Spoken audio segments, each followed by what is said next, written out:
Well, that's good, Van. She went over to say hi to you. That's good. Maybe she'll head on down the table and say hello. Okay, we've been looking at Genesis in 20 words or less.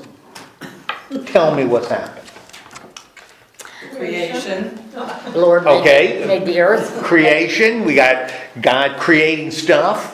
and he made Adam and Eve. Okay, we got Adam and Eve. What are some of the patterns that we've seen? What have we seen going on in the general Genesis story in a bigger sense? Because we've encountered different names, right? And who are some of the names we've encountered? Adam and Eve, you said. Noah. We talked about Noah, Jacob. Abraham. What's that? It's Jacob. Jacob, Abraham. Esau.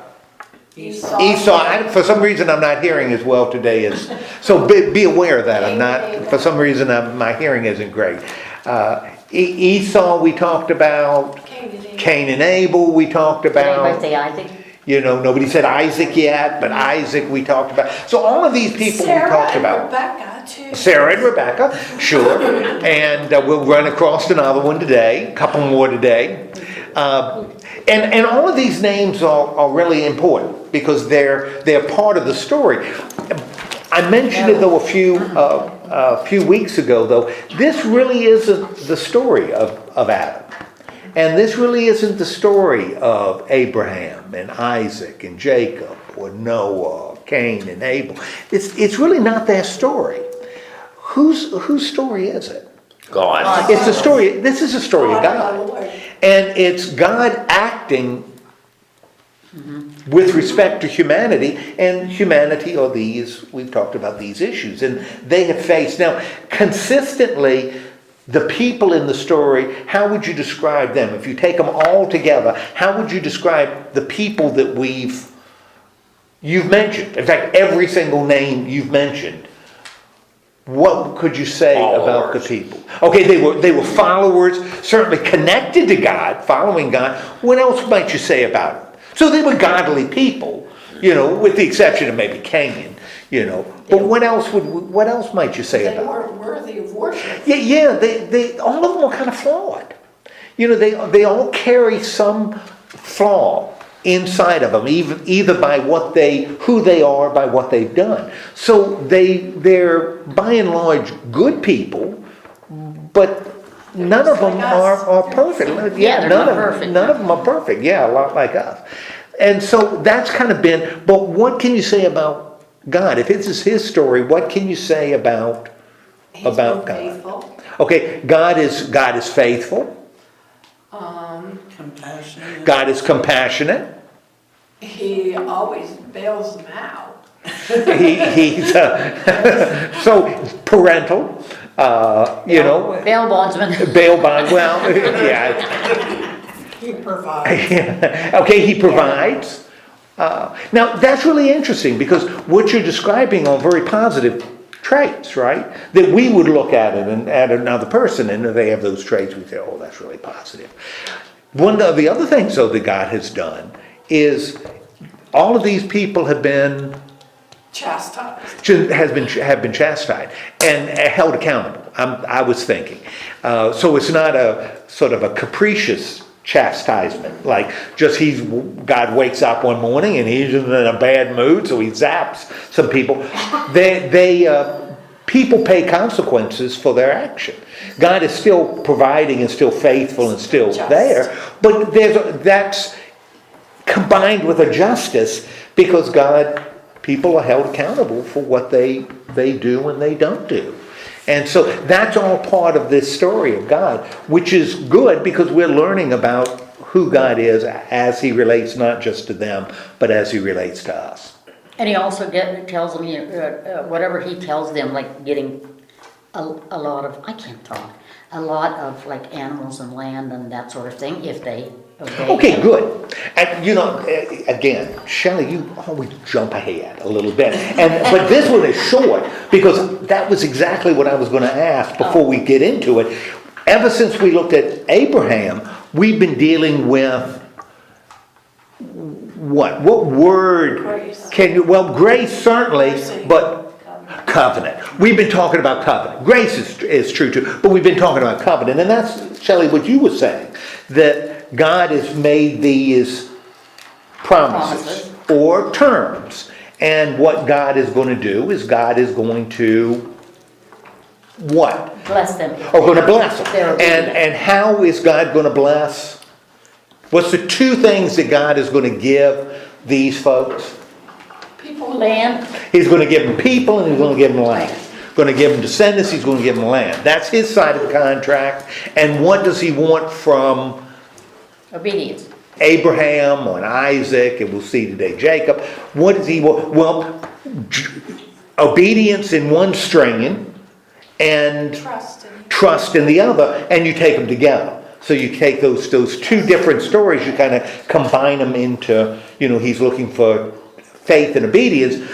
But as the guy who puts this story together, he leaves those two strands separate, which I think is kind of cool, rather than kind of merge them into one. But that's the covenant we have, that rests on God's promises and our trust and obedience, like the old song, trust and obey, kind of deal.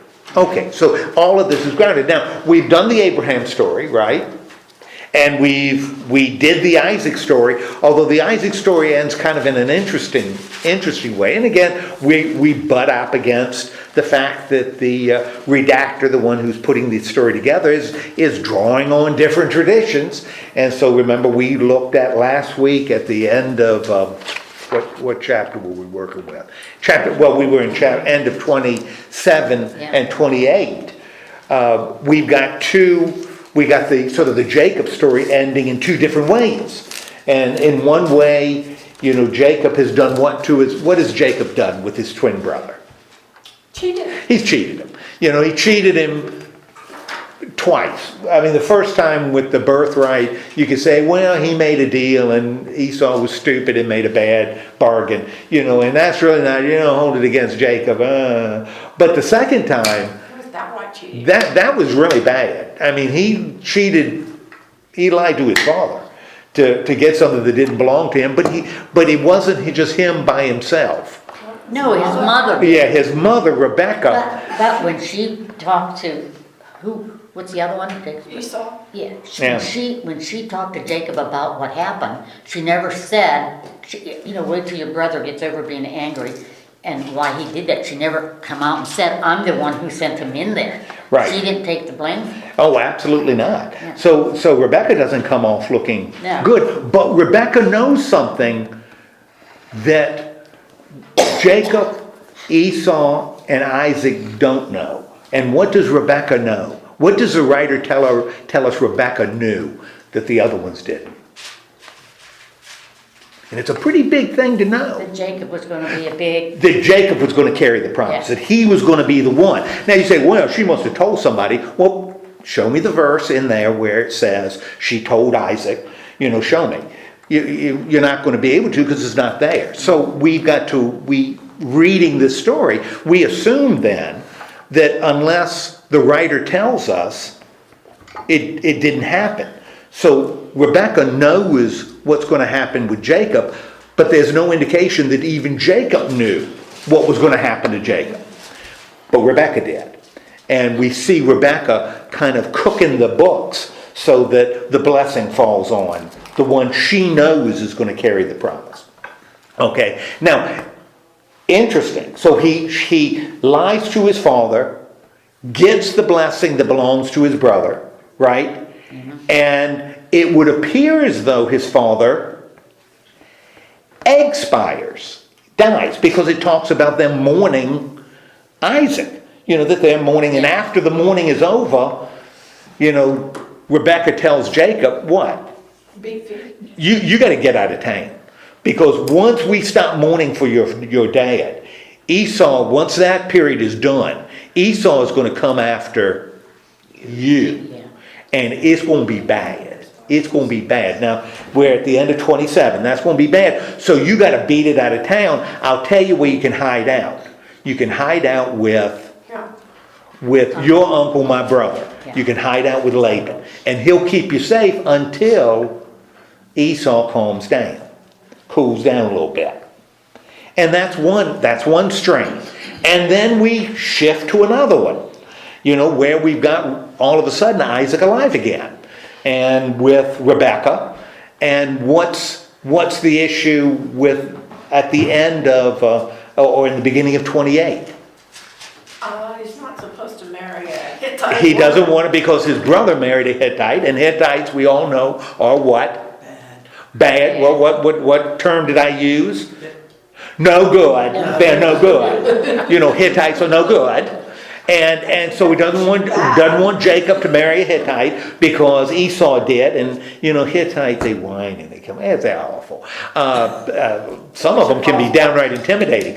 And so she says, no, don't marry Hittite. Both of them say, we don't want, another Hittite daughter-in-law. Why don't you go to Laban and do what? Wife from his Find a wife from your family, because it is much better marrying a cousin than marrying a Hittite. There was so Yeah. much intermarriage back then. Yeah, It's so amazing. much. And I'll tell you, having lived in West Virginia, they follow this biblical standard firmly in a lot of Holland. Yeah, but so- there was no admonition, or law not Yeah. to marry No. until Moses. Yeah, there's one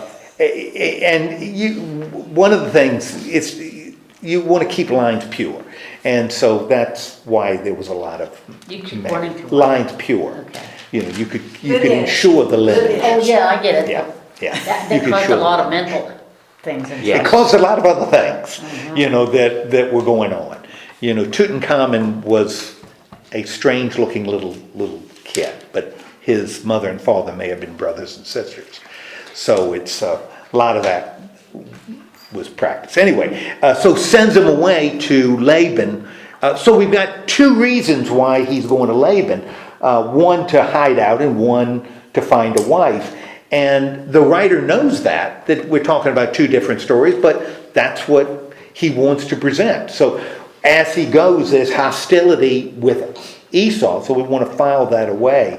But we also have him in this story seeking a wife. And that's where we kind of pick up in 28. So we've got Jacob going, and as Jacob is going to Laban, what happens to him along the way? He has a dream. He has a dream. And what happens in this dream? Gosh, I forget. Jacob's ladder. You have Jacob's ladder. Yes. that's He it. envisions this ladder. And what's going on the ladder? God's talking to him. Well, yes, he will, but what's happening on the ladder? He's going up. Oh, you got angels going up and down the ladder. Now that seems stupid to me, because that seems like a pretty inefficient system, since angels should be able to do what? Fly. Fly down, flutter down. But of course, angels did not acquire their wings until the Middle Ages. Oh. So angels did not have big wings until much later. So the only way, what's that? They don't really have wings. Well, that was later. Sounds better. They were paintings and stuff. Yeah. So you didn't have. So the only way an angel could get down from heaven to earth is to climb a ladder. The dream of an escalator just didn't look as good. So it's a ladder with angels coming up and down. And what ends up happening during this dream? God talks to him. Okay, God talks to him. Now, again, this is a vision. And so it's, even though Lord is mentioned here, God is also talked to. This is probably not one of those Lord deals where God just shows up in front of you. He's communicating through a vision, not a voice from heaven, but through a dream. And that was really a characteristic of that third strain. We're going to see another characteristic also in the story of the strain of stories that are kind of blended in, that play a big role in the Jacob stories. Anyway, so he has this vision, and what happens in this vision as the Lord appears to him in a dream? He tells him he's going to have a lot of kids. Okay, he tells him he's going to have a lot of kids. Okay, and so what is he doing? What is God doing in this dream? All people will be blessed through Okay, him. he's making he's reinforcing the covenant. Now, we heard this with Abraham, right? This covenant. Did we see the same thing happen with Isaac? Same thing happened with Isaac. You know, the covenant is made almost anew with him. We get the covenant made with Jacob. Okay, so although I said last week, and it's one of these things you file away. You don't worry about it, but you file away. Rebecca wasn't the only one who knew Jacob was going to carry the covenant, the promise, because we, the reader, knew, because the writer tells us. You know, but History told us. yeah, well, but looking back, but in the story itself, we know something that other people in the story don't know. And that's really something important to remember even when you're reading the Gospels. We're told a lot of stuff that people in the story don't know, like motivations and feelings, and, you know, we know a lot more than they know. And so we want to be aware of that. We're not supposed to be part of the story. We're looking down on the story. We're looking almost from God's perspective, because we know what God knows in the Gospels, and here we know what God knows in this Genesis story. We know we hear the voice of God in the story. Other people don't necessarily. Okay, so God reinforces his covenant. Now, what becomes really interesting is he's making this covenant to Jacob, and you remember what the name Jacob means, right? What does the name Jacob mean? Supplanter, cheat, liar, thief, heel. You know, this is the worst name you can give a kid. You know, he's going to be a liar, a cheat. And so his name doesn't indicate. You know, and he was holding his brother's heel when he was born, for crying out loud. And Jacob's history to this point has been what? Pretty poor. Yeah, cheating his brother twice. You know, cheating his brother twice. So, you know, he doesn't have a great background, and yet God is doing what? Blessing him. Blessing him and making a covenant with him. That's what I wondered about the whole thing. Why would he bless someone that has done? Why such awful indeed things? why would God bless Jacob? Why is Jacob going to be carrying the covenant? Why? Because he's like us. Well, he is like us, because a lot of people are like And us. God takes us, the Yeah. trash that we are. Why Jacob? Why is it Jacob? I mean, you could pick a lot of it. You could have picked Esau. Why Jacob? Why is Jacob? Stronger? Okay, you could say he's stronger, but how is Esau described? Great hunter. Esau is a great hunter. Great hunter. Doesn't God always take the worst of the bunch and make him look better? If How does Paul explain it? And we talked about it when we studied Romans, and we talked about it a little bit last week. How does Paul explain why God chose? And in Malachi, Paul will quote Malachi, and in Malachi it says, God chose to love Jacob and hate Esau. Why did God do that? because he could. Because he could. Because God is God. And it's God's choice. And remember, Paul says, but you understand, God is always working. What are the two words, Barb? What? Mercy and compassion. God is always merciful, always compassionate. Therefore, he's showing mercy and compassion by choosing Jacob and not Esau. Because it's going to be through Jacob that we're going to have, All the descendants of we're going the to have lands. landing to Jesus Christ. You know, it's going to be through Jacob, not Esau, that Judah's going to come, and through Judah, Christ is I going to didn't think God hated. Well, one thing to hear that he hated. It's called hyperbole. And that's a literary technique where if I say to somebody and I'm really mad, man, I'm going to kill you. I don't really mean it. But it shows that I'm really angry. Yeah. That's hyperbole. If I said, I'm so mad, I hope you have some unfortunate consequences of your actions. That's not hyperbole, because that's what I want. But if I'm going to kill you or I hate you, how many times do kids say that to parents? I hate you. Oh, yeah. Well, they don't. It's hyperbole, and it's used to make a point. But it does reflect that God didn't love Esau and really love Jacob. Jacob was the one he chose. And Paul says that's really important for us to recognize, because he'll quote that, because God is God. And we either recognize that God is in control or we're in control. And if we recognize that we're in control, we are in big trouble, because we're going to screw it up, so we're not going to be able to do it. And that's why Paul's point is that God is in control, therefore we should be happy God is in control, because God can handle things better than we.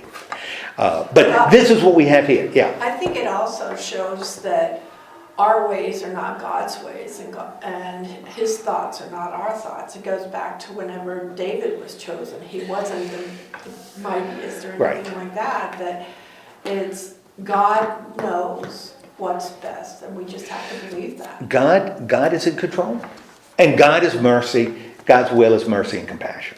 And as long as we hold on to that, then it's easy. I think it's easier, not necessarily easy, but easier. That this is how God works, and his view is an eternal view. Ours is a temporal. We view things in terms of, an hour or a week or 50 years. That's our perspective. God's perspective is eternal. And so that becomes really, really different. So, that's what we need to keep in mind. And like I said, Paul uses this very thing a lot. Okay, so he has this vision. You're going to carry the promise. This becomes an important place. In fact, he names this place. What does he call this place? And he puts up a pillar, and it was called Luz, but he says we're going to call it Bethel. And Bethel means house of God. That's what it means. What's interesting is, remember we talked about Isaac and Abraham, and a lot of what Isaac and Abraham did was around a place called Beersheba, which is in the far south. Bethel is in the north. And so this is whoever is writing these stories has a northern perspective, because those are the cities he knows. We're going to see that throughout. In fact, a lot of the Jacob stories and almost all of the Joseph stories are going to involve north. And so whoever's writing these stories are writing for people who identify with a northern part of Palestine, not a southern, because they're going to give locations up north. Just a little interesting. It's interesting as you look at how it develops. Okay, so he gets the promise. So we know as a reader, the writer has told us that Jacob is going to be the one who carries the promise, right? And boy, oh boy, then Jacob, starting in 29, becomes Jacob. He acts like a real Jacob, starting in 29. What happens in 29? Okay, Jacob is heading east, right? Heading east, because he's heading towards Laban, right? Okay, and he finds a well. Ooh, man, I am experiencing deja vu all over again. Here's a patriarch at a well. A lot of wells. Yeah, and we know Jacob is looking for a wife. At least that's what we heard in 28. He's looking for a wife. He's at a well. When did this happen before? Oh, Jesus at the well. Well, Jesus did. Oops. Whoa, I got so excited I threw it. Jesus, that's right. Jesus at the well. But when did it happen before Jesus? When they were fighting over the sheep well. They had a controversy over sheep wells with both Isaac and Abraham. When else did it happen? Isaac and Rebekah was at a well, remember? But Abraham sent the servant and at the well. Ooh, we got the same sort of motif going on again. They're at a well, only this time it isn't a servant, this time it's Jacob, because Jacob is looking for the wife himself. Yeah, so he's at the well, and what makes this well kind of special? It's where they take the sheep every day to water them. They water the sheep. And what do they do to protect the well? Okay, they got a big stone on it to protect the well. And they water the sheep. Now, as he's there at this well, who shows up? Rebecca. Okay, well, not Rebecca. Rachel shows Rachel. up, and Rachel shows up, and what is she doing? Bringing her sheep to water. She is bringing, well, not her sheep, her daddy's sheep. Yeah, the sheep that she's watching, because she's watching her daddy's sheep. And the writer again makes sure we know her daddy's name is Laban, and Laban is Rebecca's, Jacob's mother's brother. And so we've got Rachel there, and she's got the sheep. And what does Jacob do for Rachel? He moves the stone. Even though the other guys there say, It's not Have to wait for time. all the sheep. gotta wait for all the sheep, we don't move the stone until all the sheep. Evidently Jacob wants to Hurry things along. impress Rachel. So he moves the sheep, and it must have impressed, she waters the sheep, and it must have impressed him, because what ends up happening? He takes kisses He her. kisses her, Forward. right, he kisses her, and then what? Says he's his relative. Okay, then I'm your cousin, and Jacob says hot dog. That's okay. And she runs and tells her daddy, and when she tells her daddy about meeting Jacob, what does Laban do? He goes out and embraces him and kisses him. Okay, runs out and embraces Jacob. Now, we've encountered Laban. He's not new to the story. What impressions did we receive about Laban That he was excited to in see his- the Rebecca story, way back in the Rebecca? Because we got some things we learned about Laban back when it was his sister, and the guy from Abraham comes He's and looking to make a profit. Laban is kind of looking to score. He really is. He's looking. But he cheats. He's a Jacob little again. shady. Laban's a little shady. Remember, he got real excited when Rebecca had all that jewelry on, and that nose ring, and those earrings, and he was the one that said, "Oh yeah, she'll go with you. Why don't you go ahead, and she'll catch up with you, And Laban and the servant says, "I don't think that's a good idea, I don't." She think. probably cheats wouldn't him. have got to keep her jewelry. Yeah. But he cheats. Yeah. He cheats Jacob. Yeah, so we already have an impression Laban is not on the up and up, but poor Jacob, he's as honest as the day is long, right? Lord have mercy, they deserve one another. Yeah. We got Jacob and Laban, and neither one of them would you want to date your daughter. And I'm not going to talk about intimidating. You wouldn't want either one of them to date your daughter, because neither one are very nice people. They just aren't. And so Jacob goes to Laban's house. Now, do we hear God mentioned at all in this? But remember, this is God's story. So we've got God sort of in the background of all of this, even though he's not explicitly mentioned. Which is something we're going to see more and more in the story from this point in Genesis. I think it shows how mankind manipulates to get what they think they want, and then God uses it. And God is always involved. It's always, who's really in control? Well, God's really in control. So Laban's there, and Jacob's been hanging around his house for 10 days. And this is very polite. But Laban finally says to Jacob, What's up, deal? you're going to have to do something around here. You just can't lay around on the sofa all day. You've done it for 10 days. Okay. It's time to go. Yeah, what's going to happen? What kind of wages can I pay you for finally doing some work? And what does Jacob say to Laban? He wants to get mad. Well, I want to get married. I really like your daughter. Now, Laban's got, when he says, I really like your daughter, Laban's got two daughters. One is Rachel. And how is Rachel described? Beautiful. She is beautiful and graceful. And what's the other daughter? Leah. Leah, and how is Leah described? Rough. She's got weak Weak eyes. Not unlike, and I'm not going to tell you the story again, that I have good teeth.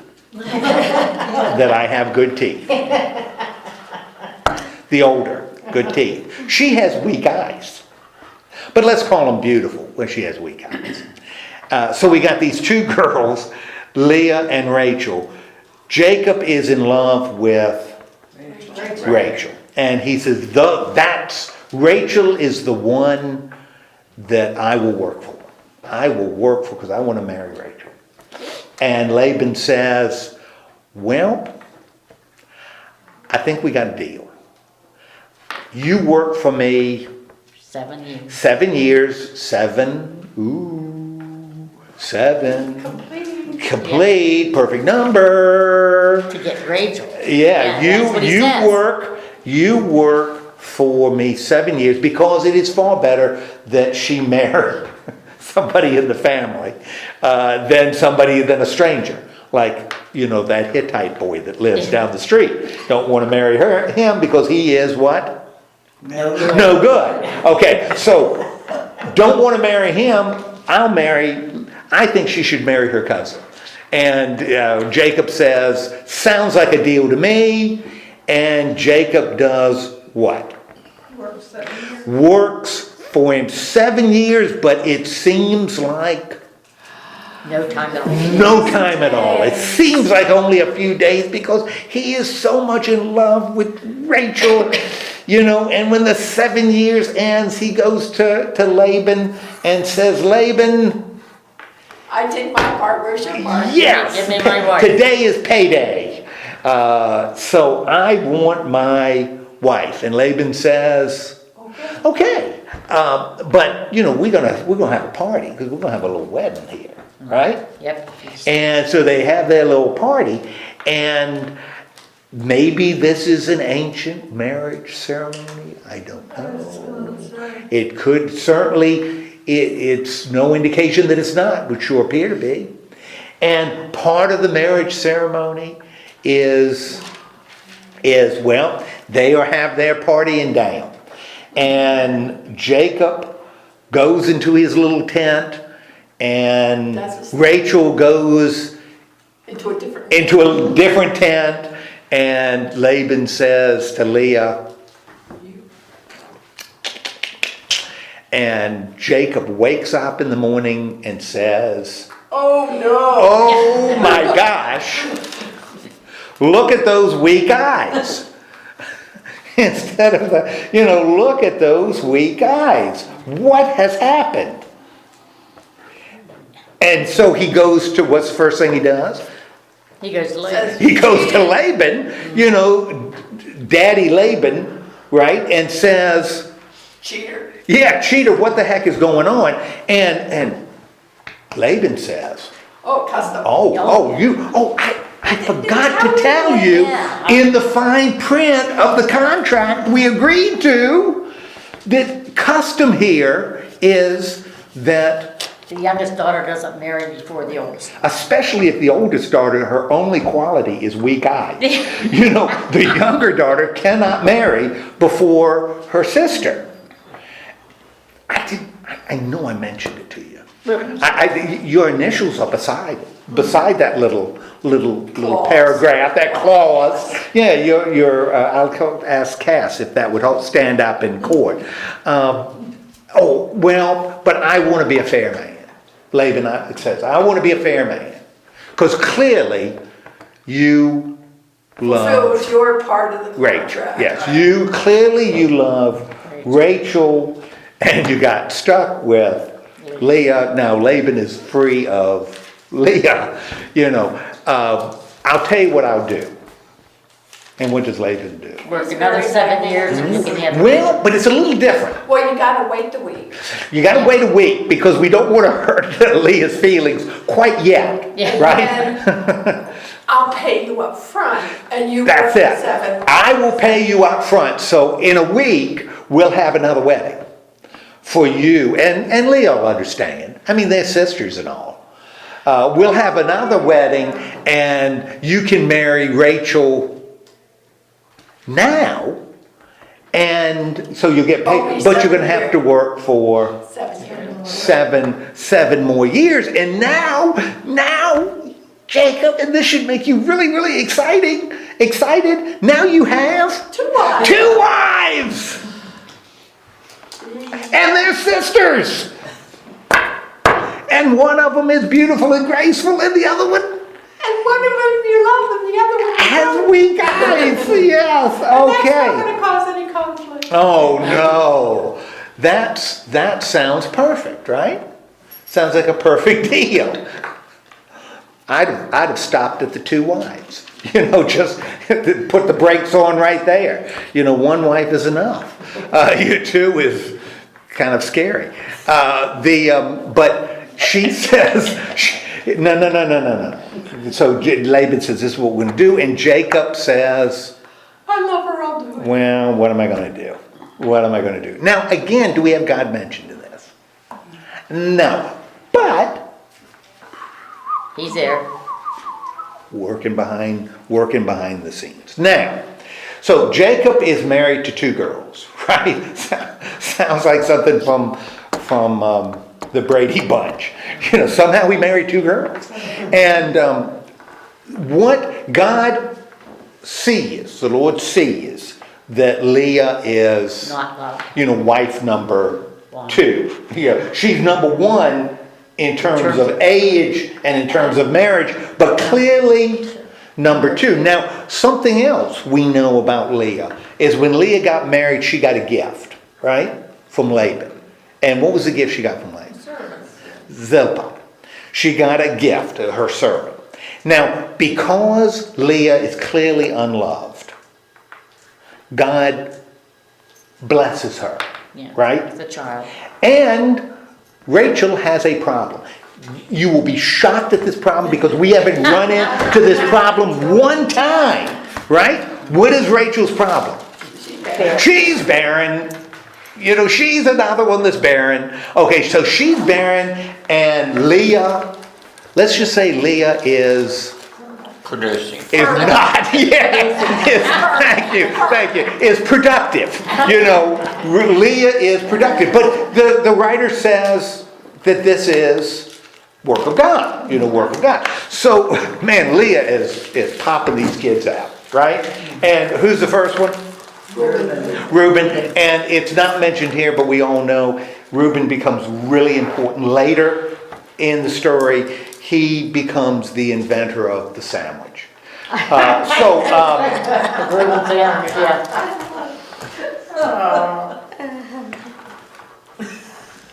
Okay, so we got Reuben he will become important later in the Joseph story. So Reuben is first, because that's one of the northern tribes. Now, one of the things we have to start thinking about is eventually where do these tribes end up locating? And Reuben becomes one of the northern ones. So we got Reuben here, boom. She didn't stop for Reuben, right? What's next? Simeon. Oh, Simeon. What's next? Levi. Who's next? Judah. Oh, Judah's number 4. Well, that's kind of interesting because when we look at, like Jesus, he isn't the descendant of Reuben. He becomes a descendant of Judah, as does David. Ooh, that's kind of interesting. We'll have to file that away a little bit. And Judah becomes a tribe associated with the south, not the north. Okay, so we've got, and then that's it. So she's got these kids. Now how does Rachel react? Who's mad? It's all Jacob's fault. She's mad. And so of course she goes to Jacob. And she says, Jacob, what the... Give me a child. Yeah, you better give me a child. And Jacob answers his phone, because what we don't know is that Rachel calls him on the phone. Yeah. and tells him. Oracle. Yeah, actually, she texted him. But she says, give me a child. I want a child because Leah is lording it over me and making me feel like dirt. And Jacob says, because he's a compassionate man, just like his granddaddy with Hagar. Well, it's my fault. Yeah, he says, it's not my fault. Blame God, don't blame me. And Obviously, it's not my fault. I'm doing my part. yeah.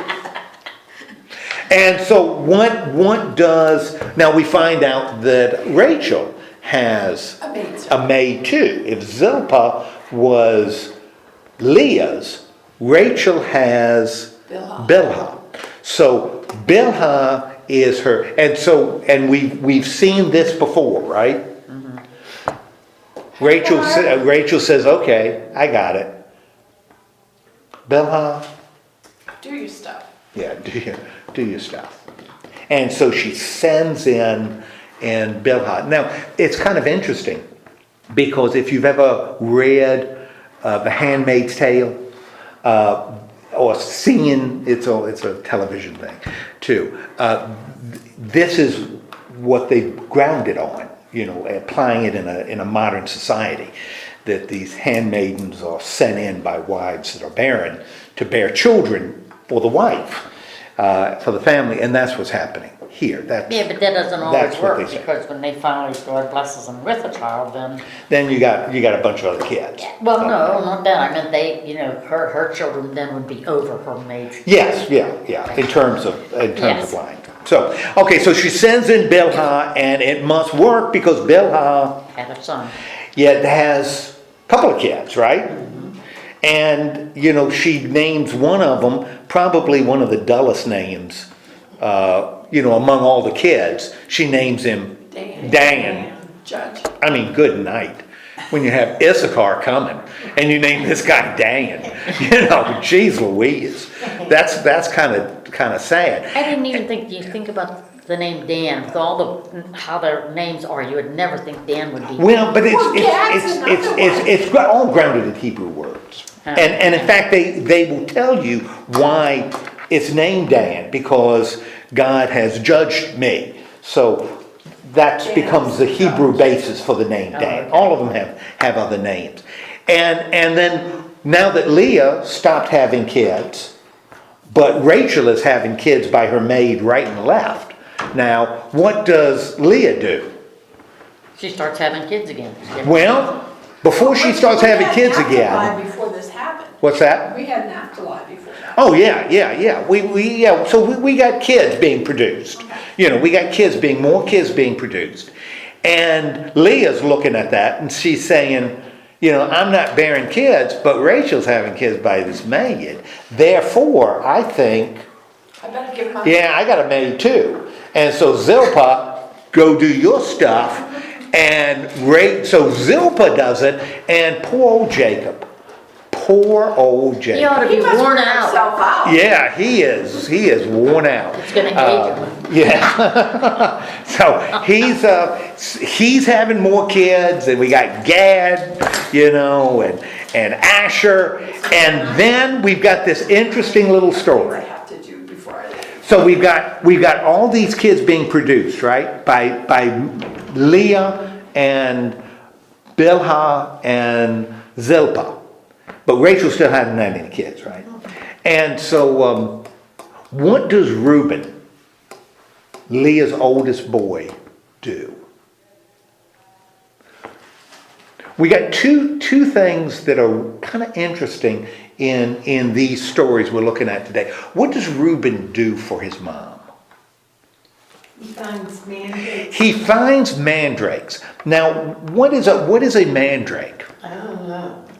Well, I was gonna They're- say, aren't they neat? in my explanation, it's a plant. It is. That it could superstitiously thought to induce pregnancy, and it's also thought to be an aphrodisiac. A mandrake is a plant, has a purple flower, and it's toxic. Mandrakes are toxic, but a mandrake is also, if used properly, can be used as a narcotic. It's kind of got narcotic qualities, and so it can make you high. Mandrakes can make you as a narcotic and can actually put you out. In fact, early on when they did surgeries then, they used mandrakes to put the person out.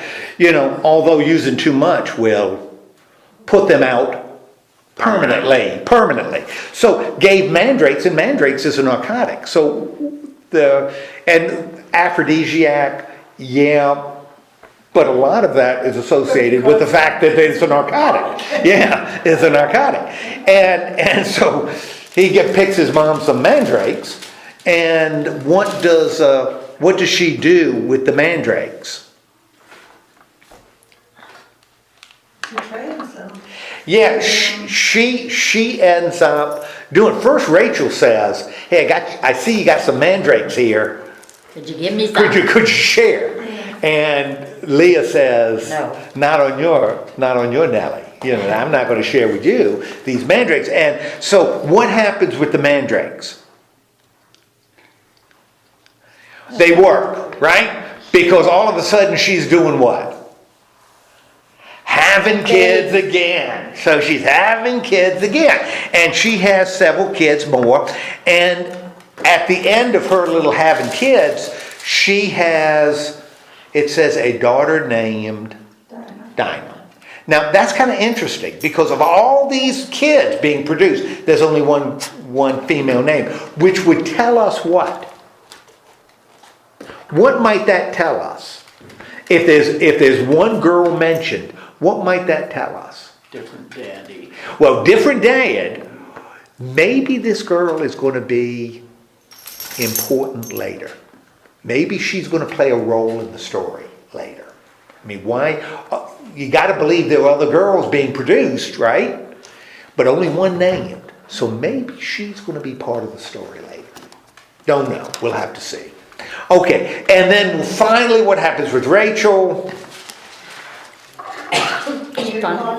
She finally has a son and she names him Joseph. So we got Joseph. All right. Now, all of this is happening. Where is Jacob and his wives while all of this is going on? Yes. He is still with Laban. He's still with Laban. So he's with his father-in-law is watching all of this go on, with it. Finally, Jacob says to Laban, I have served you and I will be on my way. it's time for me to go home. It's time for me to go home. Look, I have you've been very successful. He's a herder. You've been very successful because of my presence. Clearly you're being blessed. Then you need to do what? Let me go home. You let me go home, but I've been working for you a long time. And all I got are these two daughters of yours. I think I deserve Payment. some kind of payment. I deserve some of your stuff, right? And Laban says, what do you have in mind? And Jacob says, this is what I have in mind. And what is the deal that Jacob strikes with Laban? The dark sheep and the white sheep. He would Okay. sort them out. Yeah, what I'll do is I will take sheep that are mottled, spotted, right? I'll take the spotted sheep and goats, and that's what I'll take from your herd. Well, most sheep are white, most goats are black. Okay, so he's going to say, I'm going to take only the ones with spots. That's the one I'm taking, the spotted ones. And Laban says, sounds like a good deal to me. Sounds like a deal. But Laban, we already know Laban is shady. So what does Laban decide to do? He moves all of the ones that could produce, because evidently we're talking about not right now, but the next generation of sheep. We're going to take all the ones that could produce these mottled sheep and goats. We're going to move them someplace else, to a field, way away, which means what? Jacob wouldn't be able to Jacob is going to get white. Yeah, and if they're all white, that means Jacob walks away with nothing. Okay, so Laban is trying to do what to Jacob? Cheat him. Going to try to cheat him. Not a surprise. Laban is a Cheater. But Jacob prayed to the Lord and asked the Lord for guidance. Did he do that? Heck no. Because Jacob is what? Also a cheat. Cheater. Jacob is also a cheat. And this is this is one of these stories that doesn't really have any basis in science, but evidently this is what ancient people believed. What does Jacob do? Because he knows Laban has cheated him. What does he do? He continues to tend to the rest of the flock. Well, it's this weird story. Yeah, it's a whole story about how he took branches. Where he took branches and put it in front of the sheep, and when the sheep Why would mated, they had striped and spotted sheep. Based on, I don't know, I mean, it's evidently what these ancient people believed. branches did? Yeah, well, that if you put it in front of sheep that were breeding, this They is would- how you could produce, They would look at all the branches. I guess, and end up becoming spotted. And so, but it doesn't matter whether it's scientific or not, it Worked. happened, it worked here. Because we now have a whole flock of Model cheat. But spotted this sheep. is one of those stories like you always say about how it must be put in here for a reason because they really describe how the In great detail. these, and it's like, that must have a meaning somewhere. And it must, the only thing I can figure is that it must be something people believed. So would The happen. people that were reading. Yeah, that were reading it or hearing it, believe that this is what, if you wanted spotted sheep, but nobody, you don't want spotted sheep. This is how you end up with sheep that are spotted. They get into a thicket maybe with these branches and you end up with sheep that aren't the top quality. And so Jacob is doing what to Laban? Setting them up. He's tricking him. He's cheating Laban. So Laban cheated God Jacob. bless you. Jacob cheats Laban. Who finds out?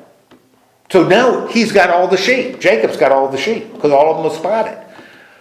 Who ends up finding out about it?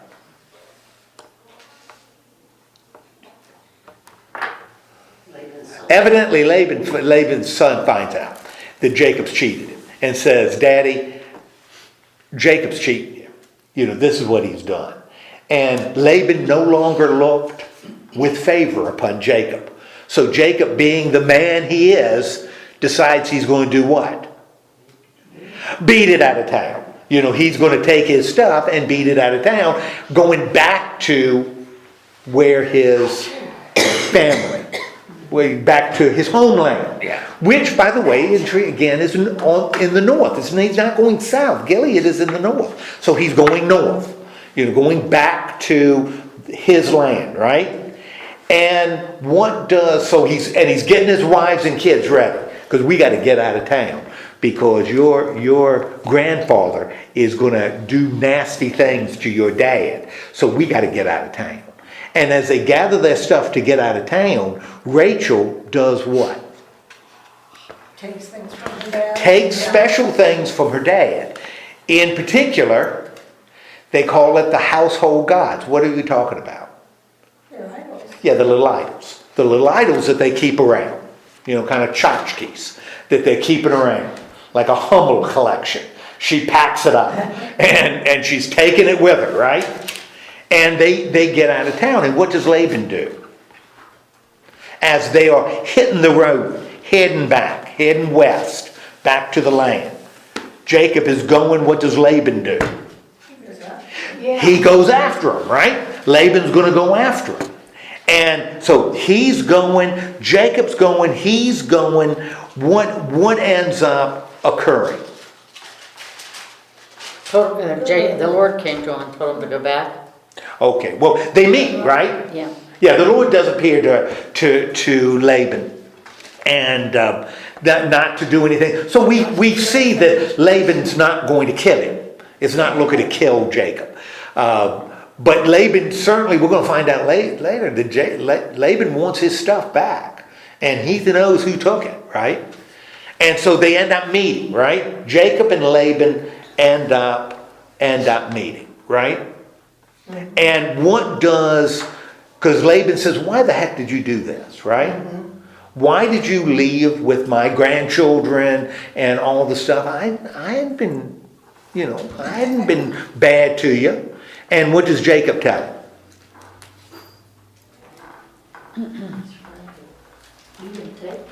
Yeah, he says, look, I knew I'm heading home and I knew there was going to be problems. And you said somebody has taken your idols, right? Your household gods. But it wasn't me. I did not take your household gods. Now, in this case, is Jacob telling the truth? Yeah, because who took the household gods? Rachel. Rachel ends up taking it. So what does Laban do? Because Jacob says, look, I didn't take them. And Laban says, well, I'm going to search through. yeah, let me search the tents to see. And Jacob says, it's okay with me. In fact, what? If you find your stuff in the possession of somebody in my little party, I will do what? The person shall not live, you'll kill him. I'll kill him. If you find your stuff with somebody in my party, I'll kill him. I am so confident that they aren't here. I'll kill him. Now, Jacob has no idea, right? That who has this Laban's stuff? Rachel has Laban's stuff. And Laban says, well, then you certainly don't mind if I search the tents? And Jacob says, go to it. Go to it. And so, and I love, this is a wonderful story. It's written so well. Because we get this tension. We, the reader, know that Rachel's got it, right? Jacob doesn't. Laban knows somebody, there's someplace. But Jacob doesn't know. So Laban is searching the tent. And where does he start? Leah. He looks in Leah's tent. And looks at the tent of the two maids, right? Did Jacob's tent, did Leah's tent, did Bilhah and Zilpah's tent, which means the only tent left is Rachel, and we, the reader, know what? That she did it, that she hid That it. Rachel is guilty, which means if Laban finds those idols in Rachel's tent, not only is she a thief, she is, Has died. she will die at her husband's hand. Wow. Talk about tension, right? And so Laban enters Rachel's tent and says, I'm searching your tent. And this is another story that I'm not thinking, Judy, you ever told the kids. Because he comes into the tent and says, I'm looking for my little idols. I'm looking for my gods, my household gods. And I need to search your tent. And I notice you're sitting on a kind of bag over there. So let me start by checking out that bag that you're sitting on. And Rachel says, well, Dad, I'm having my periods. it is my time of the month as I'm sitting on this bag. Go ahead. And Laban says, well, since you put it that way, I guess I'll trust you. Right? And where are those little household gods?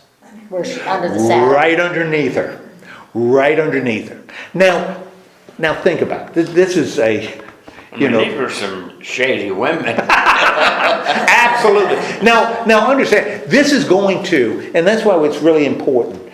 It's going to a people that follow a law that holds blood in high a stink. Blood is what carries life.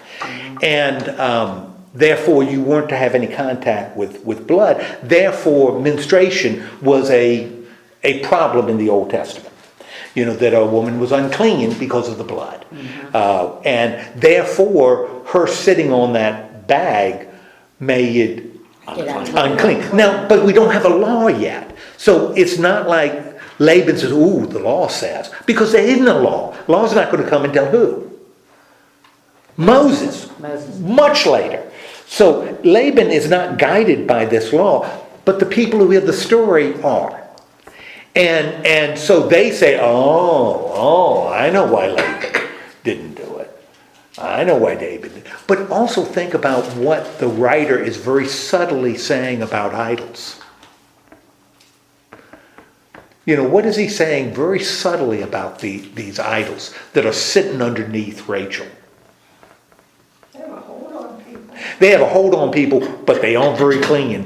You know, they aren't very clean. But do we even know if Rachel was telling the truth? Well, we don't. Although, yeah, we don't know for The way the whole sure. story runs, it makes me wonder if Rachel just said that. But she did. She avoided. She wouldn't. Yeah, she avoided getting in trouble. Yeah. Death. So Laban says, "I'm not gonna search. I'll take your word for it."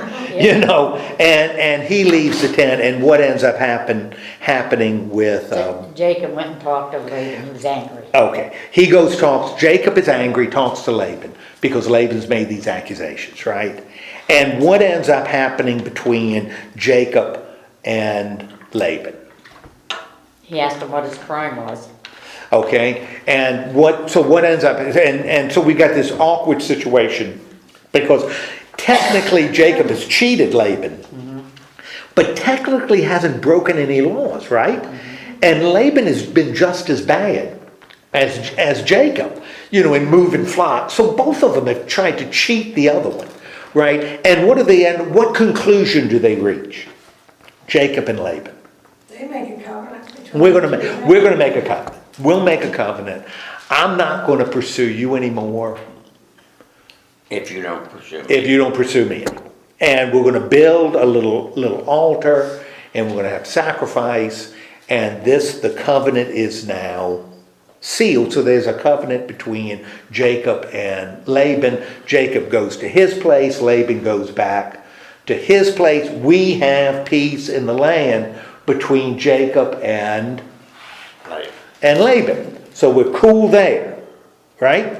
So this part of the story closes. But as we find, and in this, what role has God played in this pretty sordid story? This is not a story that says, ooh, isn't this nice? This is a pretty sordid story. I'm going to use Jacob as my moral example. I'm going to follow him. Or Rachel. Well, I'll follow Rachel. These are not good people. You know, they're not moral people. Who's hovering in the background in this whole story? Go ahead. God is hovering in the background of this whole story. And God is driving this story because we know what about Jacob? That he fibs. Well, we know he fibs. What else do we know about it? That's even more important than he fibs. We know That he's loved by God. he is going to carry the promise. Just like Abraham did, just like Isaac did. Just like Abraham did, who lied about his wife twice, you know. Just like Isaac, who lied about his wife once. They carried the promise, and so will Jacob. Now, as the story goes, we got peace between Jacob and Laban, right? But we have a loose end. What's the loose end in this story? Rachel. Well, we got Rachel, but Rachel has a son, and we got, you know, and the father leaves and doesn't know. So Rachel could still be involved, but, you know, things are with Rachel and Leah are doing okay. You know, they got kids. Jacob's back in the land. But we got a potential problem hovering in the background. What's the potential problem? Esau. What's that? Alice, did you say? Esau. We got Esau. Because remember, according to that one strain, the reason Jacob ends up going to Laban anyway, Just because, because Esau is gunning for him, Yeah. right? And so he goes there and he's back in the land, which means he's back in Esau's neighborhood. And we have an unresolved conflict with his twin brother, Esau. And we don't know how that's going to turn out. Although we have a pretty good idea how it's going to resolve. Is Esau going to kill Jacob? Heck no. Why do we know Esau's not going to kill Jacob? How do we know that? because Jacob is the, Because Jacob's going to carry the promise. Jacob is going to carry the promise. But we don't know how that conflict is going to resolve itself yet. That we're going to find out next week, and I'm going to tell you something. We'll go through 36, 43. Jacob will continue to be Jacob through this entire story. And if you think what he's done was kind of questionable with Laban, questionable with his brother the first time, questionable with Laban, Jacob is even going to be worse in what we're going to look at next Oh, week. it's a lot. He is going to do something that is absolutely despicable. And Who's gonna do something? Jacob is going to Oh, do really? something absolutely despicable in what we look at next time. And yet he's the one that's carrying the promise. it's amazing, isn't it? It is absolutely amazing. Okay, let's have a word of God. A word of God. Let's have a prayer. Yes. Lord God, thank you so much for giving us the opportunity to study your story. Remind us as we look at the story and sort of claim it ourselves that you're in charge and that you work out your will through ways that we can't even conceive. Things that are almost inconceivable for us becomes part of your ways and part of your will. Just remind us as we struggle with what we see happening all around us. Remind us that your will is always mercy and it's always compassion. Always. In the name of Christ we pray. Amen.